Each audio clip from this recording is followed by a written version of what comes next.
কিছু ব্যবস্থা করা যায়। আমার দ্বারা নিশ্চয়ই কিছু ভুল হয়ে থাকতে পারে, কিছু হতে পারে, কিছু একটু ব্যবস্থা করুন, যদি কোনো ব্যবস্থা করা যায়। যখন এরকম কোনো রাজকীয় সমস্যা হয় তখন মানুষ কি করে, দেখুন না, যদি কোনো সেটিং করা যায়, কিছু করা যায়।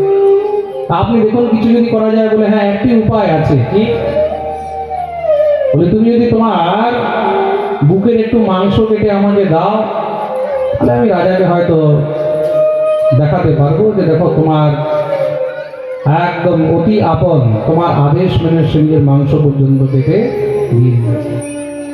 কি বলছেন মহারাজ, নিজের বুকের মাংস কি করে আমি কেটে দিই, এটা কি করে সম্ভব? ঠিক আছে, তাহলে দেখো যদি আর কারোর বুকের মাংস যদি তুমি পাও, তোমার কাছে তো অনেক অর্থ আছে, সম্পত্তি আছে, দেখো তোমার ঘরের মধ্যে কাউকে বলে, নিজের ভাইকে বলেছে, ভাই সঙ্গে সঙ্গে মানা করে দিয়েছে, আমি কেন আমার শরীরের মাংস আমি কেন তোমার জন্য দিতে যাব? পুত্রকে বলেছে, পুত্র মানা করে দিয়েছে, আমি কেন দেব?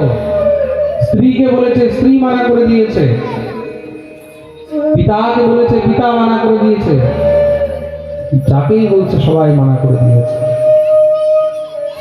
শেষ পর্যন্ত চাণক্যের কাছে এসে কাঁদতে গিয়েছে, কেউ তো নিজের মাংস কেটে দিতে চায় না। চাণক্য বললেন, কেউ যখন নিজের মাংস কেটে দিতে চায় না, তার মানে শরীরে নিজের অঙ্গ কত প্রিয়, বিচার করে দেখো।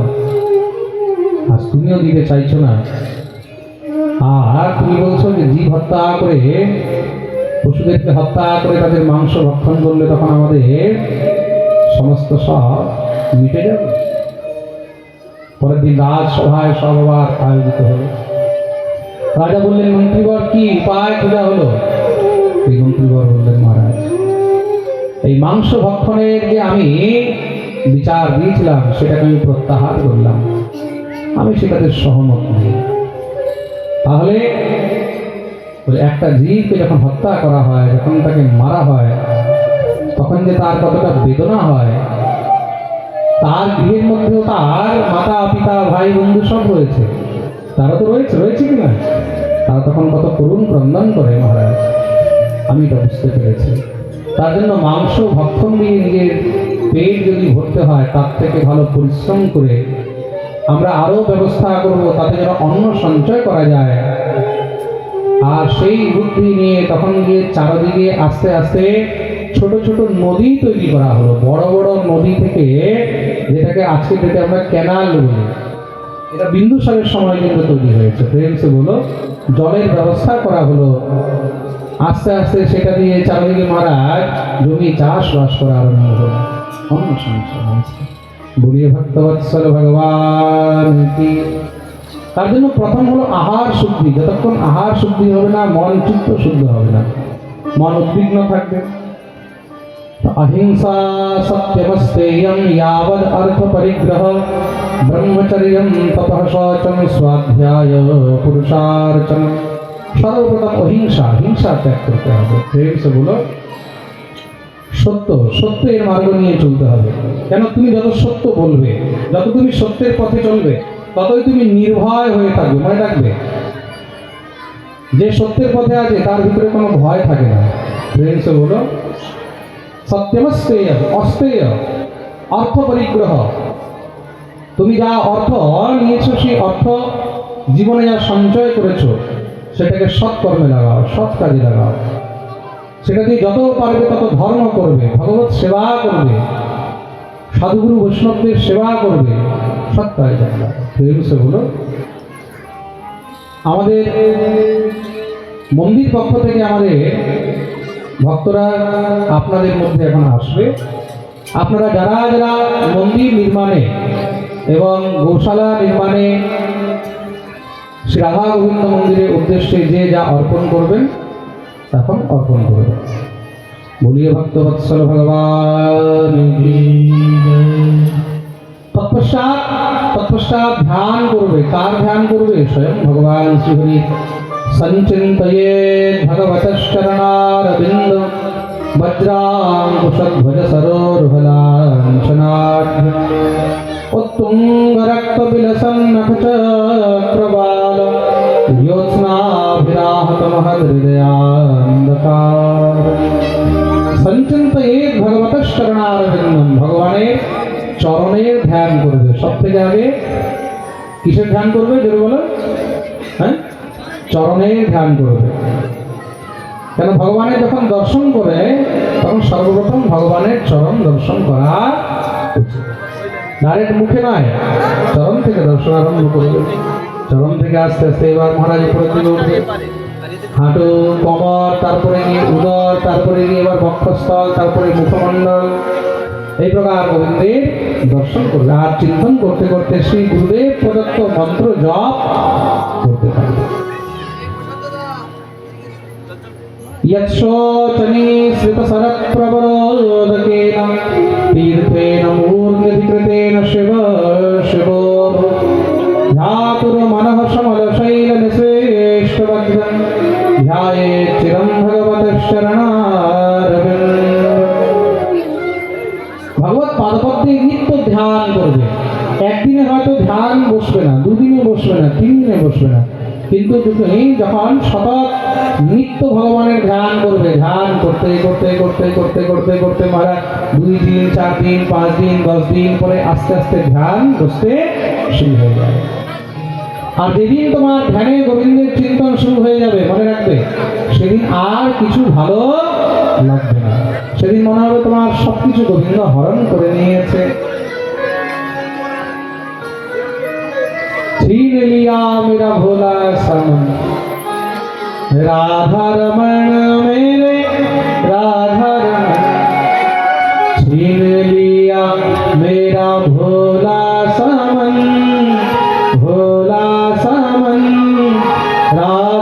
रमण मेरे राधा रमण छीन लिया मेरा भोला समन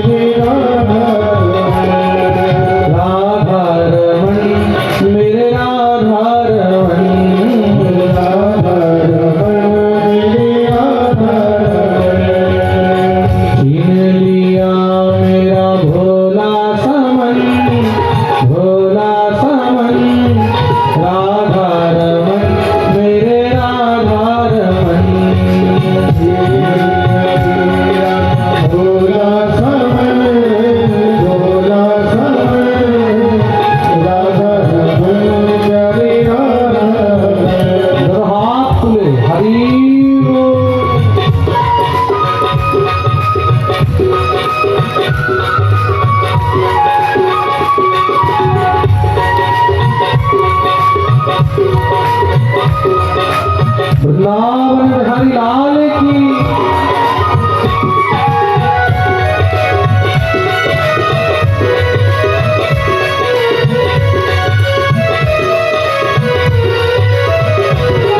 সবাই আপনারা জায়গাতেই বসবেন আপনাদের কাছেই আসছে সবাই আপনারা যে যেখানে আছেন সেখানেই বসবেন যেন হাত দিয়ে তালি সেবা করে হরি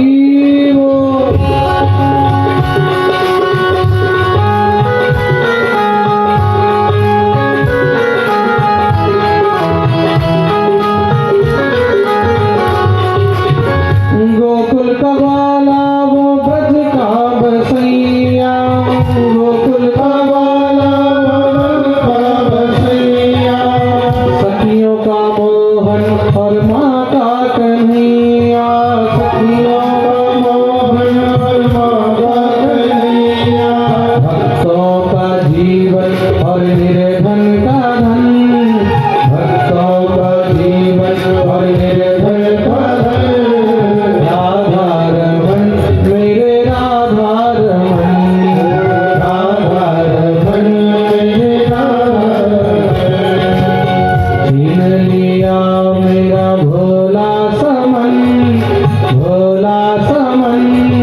राधा रमण मेरे राधा रमण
छीन लिया मेरा भोला समन, भोला समन, राधा रमन मेरो राधा रमन, राधा रमन मेरो राधा रमन, राधा रमन मेरो राधा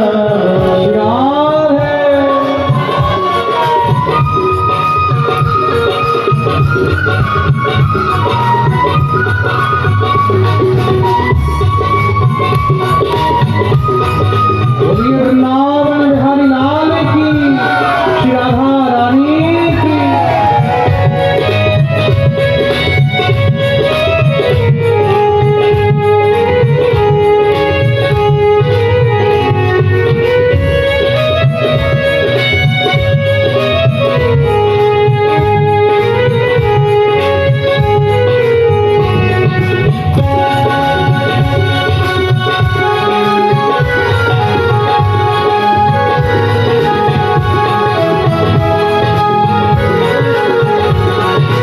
जाकर के देखा वो मंदिर के अंदर, जाकर के देखा वो मंदिर के अंदर, जाकर के देखा वो मंदिर के अंदर, जाकर के देखा वो मंदिर के अंदर, घट घट के अंदर वही श्याम सुंदर, घट घट के अंदर वही श्याम सुंदर, कुंडल हलन और तिरछी चलन, कुंडल हलन और तिरछी चलन, राधा रमन मेरो राधा रमन, राधा रमन मेरो राधा रमन।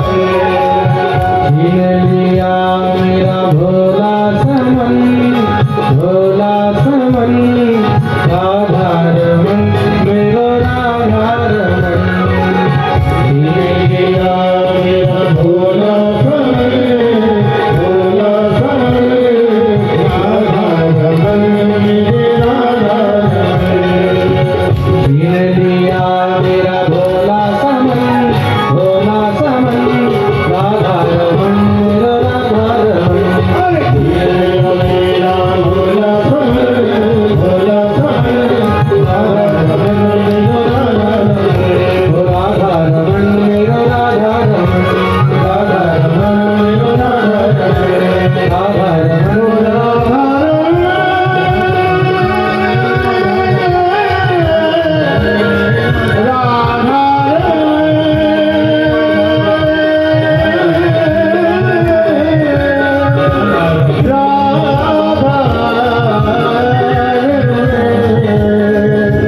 राधा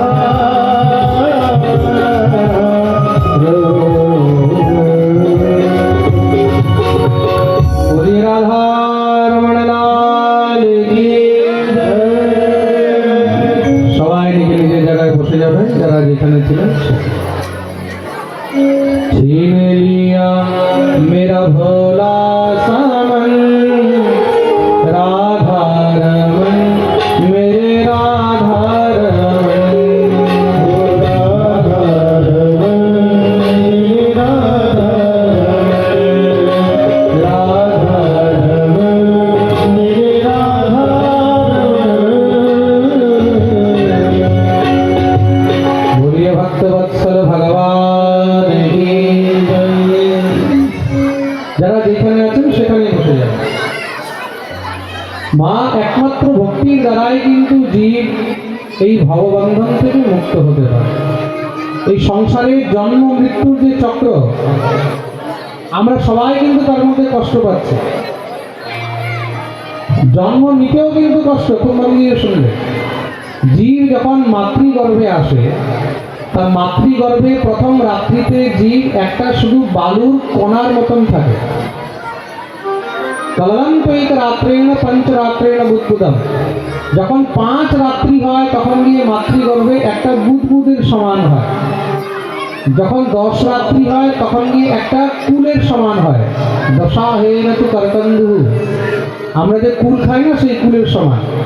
20 দিন যখন হয় তখন গিয়ে মাতৃগর্ভে জীব একটা ডিমের সমান হয়। কিসের সমান হয়? ডিম। মাসে নতু শিরোদ্বাভ্যাম। দেখুন পুত্র এখানে মাকে উপদেশ করছেন। মাসে নতুন শিরোদ্বাভ্যাম, যেটা আজকাল বিজ্ঞান আমাদেরকে মেশিন দিয়ে দেখাচ্ছে, সেটা আমাদের শাস্ত্রে 5000 10,000 বছর আগেই বলা হয়ে গেছে। যখন বাচ্চা মাতৃগর্ভে 1 মাসের হয় তখন গিয়ে তার মাথাটা আলাদা হয়। যখন 2 মাসের হয় তখন গিয়ে শরীরের মধ্যে এবার অস্থি চর্ম হওয়া শুরু হয়। 3 মাসের মধ্যে লিঙ্গ নির্ধারণ হয়ে যায়, বোঝা যায় যে ছেলে হবে না মেয়ে হবে। 4র্থ মাসে গিয়ে এবার শরীরের মধ্যে অস্থি মজ্জা ইত্যাদি আরো পুষ্ট হতে থাকে। 5ম মাসে গিয়ে এবার সেই বাচ্চা কুক্ষিত, পেটের মধ্যে এইদিক ওইদিক নড়াচড়া শুরু করে। তখন মারাও বুঝতে পারে যে বাচ্চা এদিকে নড়ছে ওইদিকে নড়ছে, মারা বোঝে না। 6ম মাসে গিয়ে এবার এদিকে ওইদিকে হাত পা ছড়ায়, লাথি টাথি মারার চেষ্টা করে। 7ম মাসে গিয়ে এবার গিয়ে শরীর বিকশিত হওয়া আরম্ভ হয়, চোখ নাক মুখ কান ইত্যাদি সব আস্তে আস্তে এবার পূর্ণ হওয়া শুরু। 8ম মাসে গিয়ে শরীরের পূর্ণতা পাওয়া আরম্ভ হয়। 9ম মাসে গিয়ে শরীর পূর্ণ হয়ে যায়, আর 10ম মাসে গিয়ে তার জন্ম হয়। আর এই যে 10 মাসের সময়, এই 10 মাসের সময় সে যে মাতৃগর্ভে কষ্ট করেছে, সেই কষ্টের জন্য সে ভগবানের কাছে প্রার্থনা করে, প্রভু দ্বিতীয়বার যেন আমাকে মাতৃগর্ভে না আসতে হয়। কেন? সংসারের মধ্যে সব থেকে বড় কষ্ট হলো মাতৃগর্ভের কষ্ট। বিচার করে দেখো, 8 মাস 9 মাস এক জায়গায় একই স্থিতিতে কেউ পড়ে রয়েছে। আপনি যদি এক জায়গায় একই পরিস্থিতির মধ্যে থাকেন তখন কি অবস্থা হবে? আপনি এইভাবে 2 ঘন্টা 4 ঘন্টা থাকতে পারবেন? বিচার করে দেখুন। বাচ্চা তো মাতৃগর্ভে 9 মাস 10 মাস এইভাবে থাকছে। আর শুধু তাই নয়, মা যখন টক খায় তখন সেই টকের কিন্তু প্রভাব বাচ্চার উপরে পড়ে। মা যখন ঝাল খায় তখন বাচ্চা একদম এমনি করে। মা যখন তিতো খায় তখন সেই তিতোর প্রভাব বাচ্চার উপরে পড়ে। মনে রাখবে, কটু তীক্ষ্ণ উষ্ণ লবণ রুক্ষ আমলাদিবিরল বণে। মা যখন গরম কোনো জিনিস খায় বাচ্চাকেও কিন্তু তার প্রভাব পড়ে, তখন সে জোরে জোরে কাঁদে। আর সেই গর্ভের মধ্যে অসংখ্য যে কৃমি রয়েছে, সেই কৃমিগুলো যখন তাকে কামড়ায় তখন সে কাঁদে, ভগবানের কাছে প্রার্থনা করে, প্রভু তুমি আমাকে এখান থেকে মুক্ত করো। ভগবান বললেন, ঠিক আছে, তোকে আমি মুক্ত করলাম। তারপরে কি করবি? বলে, আমি সংকল্প করছি এখান থেকে বেরিয়ে তোমার ভজন করবো। তা মুঠ বেঁধে সংকল্প করছে। আর যখন তার জন্ম হয় তখন দেখবো ওই মুঠ বেঁধে আসে। বাচ্চা যখন জন্ম নয় হাত বেঁধে আসে। আর সংসারে এসে তখন এই মায়ার মধ্যে পড়ে সেই সংকল্প ভুলে যায়, আর ভগবানের ভজনও ভুলে যায়। বলো, মাকে উপদেশ করলেন, তার জন্য মা এই জিহ্বা দিয়ে তুমি যত হরিনাম করতে পারবে ততই তোমার মঙ্গল। উপদেশ করে কপিল ভগবান সেখান থেকে গঙ্গা সাগরে এসে ভজন আরম্ভ করলেন। মা দেবহূতি নিজের দেহ ত্যাগ করেছেন, আর সেই দেহটা একটা নদী হয়ে গেল, যার নাম হলো সিদ্ধিদা নদী। বলিয়ে কপিল ভগবান। আর আজও কপিল ভগবান গঙ্গা সাগরে বসে সেখানে তপস্যা। মনু মহারাজের দ্বিতীয় কন্যা আকুতি, তার বিবাহ হয়েছে রুচি প্রজাপতির সঙ্গে। তার গর্ভে স্বয়ং ভগবান যজ্ঞ রূপে আর ভগবতী লক্ষ্মী দক্ষিণা রূপে অবতীর্ণ হলেন। বলি যজ্ঞ ভগবান দক্ষিণা মাইয়া। আর তার জন্যই যজ্ঞ করলে তারপরে দক্ষিণা অবশ্যই দেওয়া উচিত। দক্ষিণা না দিলে সেই যজ্ঞ কখনো পূর্ণ। মনু মহারাজের তৃতীয় কন্যা প্রসূতির বিবাহ হয়েছে দক্ষ প্রজাপতির সঙ্গে। তার থেকে 13টি কন্যা হলো, 16টি কন্যা হয়েছে। তার মধ্যে 13টি কন্যার বিবাহ দিয়েছেন ধর্মের সঙ্গে। 14 নম্বরের কন্যা নাম হলো সধা, তার বিবাহ দিয়েছেন পিতৃগণের সঙ্গে। 15 নম্বরের কন্যা নাম হলো স্বাহা, তার বিবাহ দিয়েছেন অগ্নির সঙ্গে। আর 16 নম্বরের সব থেকে ছোট কন্যা নাম হলো সতী, সতীর বিবাহ দিয়েছেন দেবাদিদেব মহাদেবের সঙ্গে। কিন্তু শ্বশুর মশাই দক্ষ প্রজাপতি মহাদেবকে এক চোখে দেখতে পারেনি। একবার বিশাল বড় যজ্ঞ আয়োজন করেছে, সেই যজ্ঞের মধ্যে সবাইকে ডেকেছে, কিন্তু সেখানে দেবাদিদেব মহাদেবকে ডাকেনি। ভগবতী সতী যখন জানতে পারলেন, সতী দৌড়ে গিয়ে মহাদেবের চরণে পড়েছেন। হে দেবাদিদেব, প্রজাপতিস্তে শ্বশুরস্তে সাম্প্রতম निर्यापितो यज्ञमहोत्सवः गिरं वयं च तत्राभिसरामवामते यद्यर्पिता मे विबुधा व्रजन्ति। আপনার শ্বশুর মশাইয়ের এখানে এত বড় যজ্ঞ হচ্ছে, আপনি যাবেন না? মহাদেব বললেন, আমার শ্বশুর মশাইয়ের এখানে হচ্ছে, নিশ্চয়ই যেতে হবে। শ্বশুর মশাই ডাকেনি, আমিও। আরে মাতা পিতার কাছে তো না ডাকলেও যাওয়া উচিত, নিশ্চয়ই যাওয়া উচিত, কিন্তু শ্বশুর বাড়িতে না ডাকলে যাওয়া উচিত না। সতী বললেন, আমার তো বাপের বাড়ি, আমি তো যেতে পারি। মহাদেব মানা করলেন, যেখানে আমার সম্মান নেই সেখানে তোমাকেও যাওয়া উচিত না। প্রেম সে বলো। সতী মানলেন না, শিবের অবজ্ঞা করে বেরিয়ে গেলেন। বাপের বাড়ি যাবো, তোমার কাছে পারমিশন নিতে হবে, চলে গেল। মহাদেব পিছনে নন্দী শ্রেণী বৃন্দীদেরকে পাঠিয়েছেন, যাও গিয়ে দেখো আবার কোনো অঘটন না হয়ে যায়। সতী যখন যজ্ঞোৎসবে গেলেন, মা দৌড়ে এসেছেন, সতী খুব ভালো করেছিস, চল ঘরে গিয়ে বিশ্রাম করবি। সতী বললেন, আমি বিশ্রাম করার জন্য আসিনি মা, আমি এখানে যজ্ঞ দর্শন করতে এসেছি। তোমার জামাই আসেনি, তার জন্য আমাকে তাড়াতাড়ি ফিরে যেতে হবে। বলে যখনই যজ্ঞ ভগবানকে প্রণাম করলেন, প্রণাম করে দেখছে সবার জন্য সেখানে আসন রয়েছে, কিন্তু সেখানে মহাদেবের জন্য কোনো স্থান নেই। সঙ্গে সঙ্গে কুপিত হয়ে গেলেন, পিতার দিকে তাকিয়েছেন, গর্জনা করলেন, নয়স্য লোকেশ্চ কিসায় ন প্রিয়ঃ তথা প্রিয় দেহভৃতাম প্রিয়াত্মনঃ। হে প্রজাপতি, আপনার এই যজ্ঞ কি কখনো সফল হবে? কখনো সফল হবে না। যেই যজ্ঞের মধ্যে দেবাদিদেব মহাদেবের স্থান নেই, সেই যজ্ঞ কখনো সফল হতে পারে না। দক্ষ প্রজাপতি বলল, আমি তো ভুলেই গেছি আমার কোনো মেয়ে আছে, আমি তো তোকে মেয়ে বলেই মানি না, তুই কেন এসেছিস? এত বড় অপমান।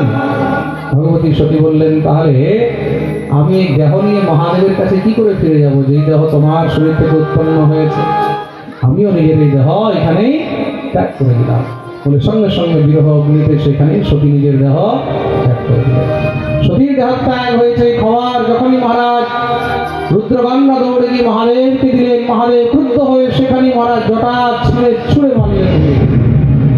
ভয়ঙ্কর এক রুদ্রগণ উৎপন্ন হলো, নাম হলো বীরভদ্র। অট্টহাস শুরু করেছে, আমার জন্য কি আদেশ? বলে যাও গিয়ে দক্ষের যজ্ঞ বিধ্বংস করে দাও। বীরভদ্র নিজের সঙ্গে হাজার হাজার রুদ্রগণ নিয়ে সমস্ত দক্ষের যজ্ঞ বিধ্বংস করে দিলেন। প্রজাপতি দক্ষ আসতে তার মাথা ছিঁড়ে যজ্ঞ করলে মহাদেব ভগবতী সতীর সেই মৃতদেহ নিয়ে তাণ্ডব শুরু করে দিয়েছেন। পৃথিবী টলমল শুরু হলো। সমস্ত দেবতাগণ ভগবান শ্রীহরির কাছে নিয়ে প্রার্থনা করছেন। ভগবান শ্রীহরি নিজের সুদর্শন চক্র পাঠালেন, চক্র গিয়ে সতীর টুকরো টুকরো করা আরম্ভ করলো। কেন? সতীর যতক্ষণ দেহ থাকবে মহাদেবের ক্রোধ শান্ত হবে না। সতীর সেই দেহের টুকরো যে যে জায়গায় পড়েছে সেগুলো সব শক্তিপীঠ হয়ে গেল। মহাদেবের ক্রোধ শান্ত হয়েছে, সবাই এসে মহাদেবের স্তুতি আরম্ভ করলেন। মহাদেব যখন স্তুতি করেছেন, মহাদেব প্রসন্ন হলেন। বলে, কি চাও? বলে, প্রভু যে যজ্ঞ অপূর্ণ রয়ে গেছে সেটাকে পূর্ণ করুন। মহাদেব বললেন, ঠিক আছে, যজমানকে নিয়ে আসো। যজমানকে নিয়ে এসেছে। যজমান তো মৃত। মহাদেব বললেন, তাকে জীবিত করে দেবো, কিন্তু তার মাথা নেই। মাথা কোথায়? বীরভদ্র বললেন, মাথা পাওয়া যাবে না। মাথা কোথায়? বলে, আমি যজ্ঞ কুণ্ডে ভস্ম করে দিয়েছে। মহাদেব বললেন, এখন যা হওয়ার তো হয়ে গেছে, যাও এখান থেকে সব থেকে আগে যে জীব দেখবে তার মাথা নিয়ে আসবে। রুদ্রগণ গিয়ে সব থেকে আগে সেখানে অজ দর্শন করলেন। ছাগল দেখে তার মাথা নিয়ে আসছে, আর মনে মনে হাসছে। কেন? এই দক্ষ প্রজাপতি মহা অভিমানী ছিল, খুব মেয়ে মেয়ে মেয়ে মেয়ে করতো, আমি এই আমি এই আমি। যে বেশি মেয়ে মেয়ে করে তাকে এইভাবেই ছাগল হতে হয়। প্রেম সে হলো। তার মাথা নিয়ে মহাদেবের হাতে দিলেন। মহাদেব যখনই লাগিয়েছেন, মহাদেব তো মৃত্যুঞ্জয়, সঙ্গে সঙ্গে দক্ষ জীবিত হয়ে গেল। জীবিত হয়ে মহাদেবের স্তুতি করতে চান, কিন্তু ছাগলের মুখ তো কিছু বলতে পারছে না। যখনই কিছু বলতে যা বাম বাম বাম বাম বেরোচ্ছে, মহাদেব হাসতে লাগলেন। এই প্রথম হাসি বেরোলো মহাদেবের। তার জন্য মহাদেবের সামনে বাম বাম বললে মহাদেব প্রসন্ন হয়। কেন? তখন শ্বশুর মশাইয়ের কথা মনে পড়ে। নমঃ পার্বতী পতয়ে হর হর দিব্য মহাদেবের স্তুতি করলেন। যজ্ঞ মহারাজ আরম্ভ হলো। যজ্ঞ পূর্ণ হয়েছে। স্বয়ং যজ্ঞ ভগবান দর্শন দিলেন। বলি যজ্ঞ নারায়ণ ভগবান কি। যজ্ঞ ভগবানের কাছে প্রার্থনা করলেন, দক্ষ প্রজাপতি, প্রভু আমি যেন শিব ভক্ত হয়ে জন্ম গ্রহণ করতে পারি। যজ্ঞ ভগবান আশীর্বাদ দিয়েছেন। এদিকে মহাদেব ধ্যানে বসলেন, আর ভগবতী সতী পর্বতরাজ হিমালয়ের ঘরে কন্যা হয়ে জন্মগ্রহণ করলেন। নাম হলো পার্বতী। বলিয়ে পার্বতী মাইয়া কি।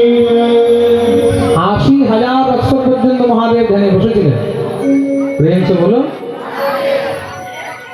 তৎপশ্চাৎ গিয়ে মা ভগবতী পার্বতী তপস্যা করে মহাদেবকে প্রাপ্ত করেছেন।